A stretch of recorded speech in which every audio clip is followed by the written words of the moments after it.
Magandang araw po sa bawat isa sa inyo. Welcome back to our 365 Daily Devotions. Hello po muna kay Jeff Arnaiz and Arlinda Medina. Maraming salamat po sa inyong mga comments at maging sa inyong pagsubaybay dito sa ating channel. So binabati ko rin po yung bawat isa na kasama natin sa devotion natin na ito ngayon pa lang, no? Alas 5 ng umaga. So maraming salamat po sa inyong pagsubaybay. Now, tutuloy po natin yung ating series, special devotional seminar po ito. 7 marks of a healthy family. 7 tanda o palatandaan ng isang maayos o malusog na pamilya. Pag sinabi nating healthy, ang pinag-uusapan po natin dito, healthy relationships. Ibig sabihin, may maayos tayong relasyon, meron tayong maayos na communication, meron tayong maayos na pagsasama-sama. Now, yung pag-aaralan po natin ay magmumula po sa James chapter 1 verse 19 to 20. Ito po ang sinasabi. My dear brothers and sisters, take note of this. Everyone should be quick to listen, slow to speak, and slow to become angry. Because human anger does not produce the righteousness that God desires. Unawain ninyo ito, minamahal ko mga kapatid. Ang bawat tao ay dapat na maging mabilis sa pakikinig, marahan sa pagsasalita, mabagal sa pagkagalit. Sapagkat ang galit ng tao ay hindi gumagawa ng katuwiran ng Diyos. So ito pong pag-aaralan natin ngayon ay patungkol po sa communication. So kahapon po we talked about culture, love, respect, and obedience. Ngayon naman po communication, open and safe environment. So yung unang teaching po natin mula sa talatang ito at mula dun sa topic natin, safe environment encourages healthy communication. Pag yung environment mo safe, ibig sabihin, ito yung freely you can speak, walang off-limits na topic. Kung ano yung nararamdaman mo, pwede mong sabihin. Kung ano yung mga issue mo sa buhay, pwede mong sabihin. Kung ano yung sama ng loob mo, pwede mong sabihin. Na hindi ka i-judge, na hindi ka pagagalitan, na hindi ka harap ng, imbis na iintindihin ka, papagalitan ka pa. Safe environment. Kapag ganyan po yung ating tahanan, it encourages healthy communication. Ibig sabihin, yung mga anak natin, asawa natin, freely they can express themselves. Now, mga kapatid, yung bahay po, yung tahanan natin, yung pamilya natin, dapat yan po yung safest environment na meron tayo. Mas safe pa dapat yan sa church community natin. Yung tahanan natin, yan yung safest. Kasi saan ka tatakbo? May problema ka emotionally, may problema ka sa maybe sa trabaho or sa mga kaibigan mo or meron kang mga struggles, meron kang pinagdadaanan sa buhay. Saan ka tatakbo? Hindi ba sa pamilya unang-una? Now, kapag yung pamilya mo hindi safe, you cannot express yourself, hindi ka pinapakinggan, asawa mo, hindi ko inuunawa, kanino ka tatakbo? Sa mga kaibigan. No? Tatakbo ka sa ibang tao. Kapag ganun yung situation natin, yung communication, dahil hindi safe yung environment sa family, yung communication hindi rin healthy. Kaya maraming mga kabataan ang napapariwara kasi pagdating sa tahanan, they want to express themselves, hindi nila ma-express yung sarili nila, kanila express sa mga taong iintindi sa kanila outside of the family na hindi sila nagagabayan properly. So, safe communication encourages healthy communication. Lalo-lalo na po sa mag-asawa, no? Pag yung asawa mo nag-express sa'yo tapos hindi mo inunawa, yung parang lagi kang galit or wala kang intention to really understand the other person, walang healthy communication dun eh. And then, someday, hindi na lang magsasalita yung asawa mo. Tatahimik na lang, no? Number 2 po, first rule of communication. Tandaan po natin to. First rule of communication. One talks, the other one listens. Kapag mayroong usapan, mayroong communication, ito yung first rule. Kung sino yung nagsasalita, hayaang makapag-express. Yung kinakausap, makinig. Napaka-importante po niyan. Alam niyo po, 2 talkers destroy the relationship.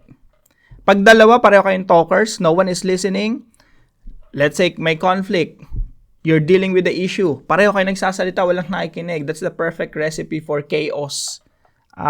Sure yan. No, you're destroying your relationship. Kaya first rule of communication, one talks, the other one listens. Pag may nagsasalita, yung kabila, nakikinig. Hindi pwedeng parehong dalawang talkers. Yung nagsasalita, ine-express niya yung sarili niya, yung kinakausap, pilit, intentionally, inuunawa yung nagsasalita. So, ang pinaka-rule po dito, yung pinakaunang nagsalita, pag sinabi nga ba, anak sa magulang, Dad, I need to talk to you. Or sinabi ng asawang babae sa lalaki o lalaki doon sa babae, Han, I need to talk to you. I need to say this. Yung unang nagsalita, yun yung unang mag-e-express ng kanyang emotion. Kailangan maubos muna yung laman ng puso niya bago magsalita yung kinakausap. Pwede magsalita ang kinakausap for clarification. Sige, ano ba yan? Hindi ko pa naiintindihan. Tell me more, express yourself. So, yan po yung pinaka-rule, no? The first to speak, the first to express, no? Yung unang nagsalita, yun yung unang mag-e-express ng emotion. Ngayon, kapag naubos na yun, na-express na lahat, and that's the time na pwede na magsalita yung kabilang party. First rule of communication, one talks, the other one listens. Number 3, open line communication develops and heals relationship.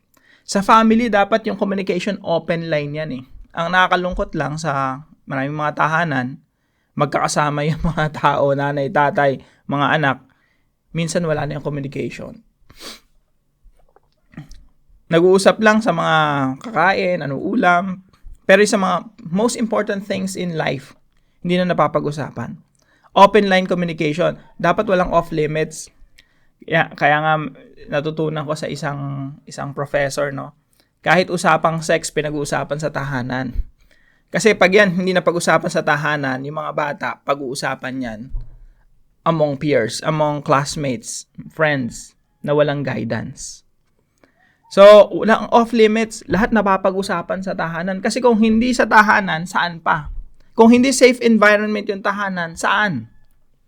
So, open line communication develops.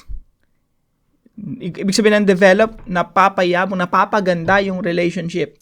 At kung meron mang mga brokenness, misunderstanding, napapagaling ng communication. Kumbaga sa pangkaraniwan nating naririnig, walang hindi nadadaan sa mabuting usapan. Open line communication develops and heals relationships. So, dapat sa tahanan open line. The moment na si asawang lalaki at asawang babae, kinat yung communication nila. Pwede for a time, pwedeng isang buong magdamag. Pero hindi pwedeng patagalin.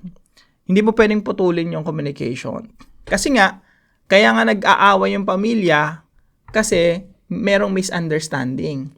And how can you solve misunderstanding? You solve it with communication. At pag nakapag-usap, doon lang lumilinaw, napakasimple lang pala ng mga problemang pinagdadaanan. Kailangan lang mapag-usapan. Walang hindi nadadaan sa mabuting, take note of this mabuting usapan. Now, paano natin ito i-apply? Yung ganitong klaseng environment, ganitong klaseng culture sa tahanan. Now, itong mga talata po natin sa James 1:19 and 20, puno po ito ng wisdom. So, how to develop communication and safe environment in the family? Number 1, base po sa talata natin, everyone must be quick to listen and slow to speak. Sa tahanan po, napaka-importante. Ang bawat membro ng pamilya, nanay, tatay, anak, no? Everyone must be quick to listen. Tignan niyo po yung talata natin, no? Everyone should be quick to listen. Quick, mabilis. Ang hirap po kasi sa tahanan pag ang isang tao mabilis magsalita, ang bagal makinig. Ang hirap nung ganon. Ang hirap kasama, draining, nakakapagod. Kapag you're quick to speak and slow to listen. Kaya itong talata na ito napakaganda full of wisdom na kailangan i-apply sa pamilya. Ang dapat tao o membro ng pamilya ay dapat na maging mabilis sa pakikinig. Hindi mabilis sa pagsasalita, mabilis sa pakikinig.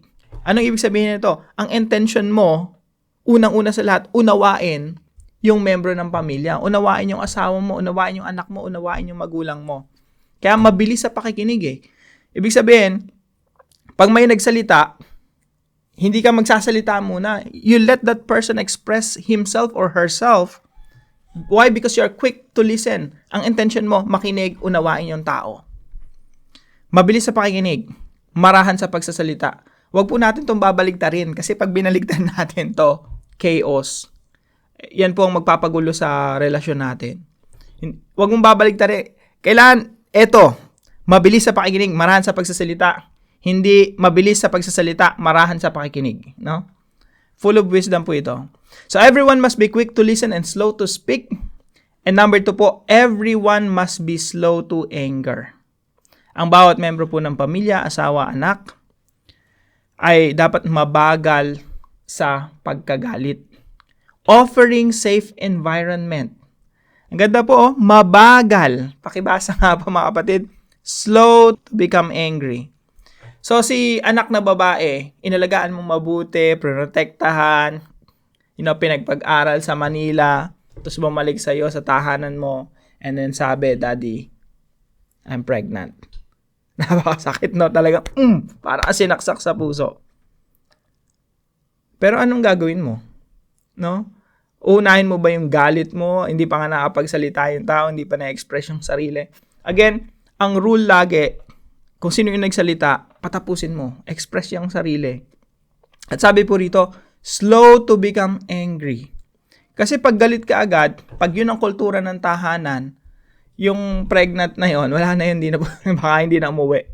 Or baka nagtanan na. Or, maraming mga posibleng mangyari na magkawatak-watak ng pamilya pag walang safe environment, walang open communication.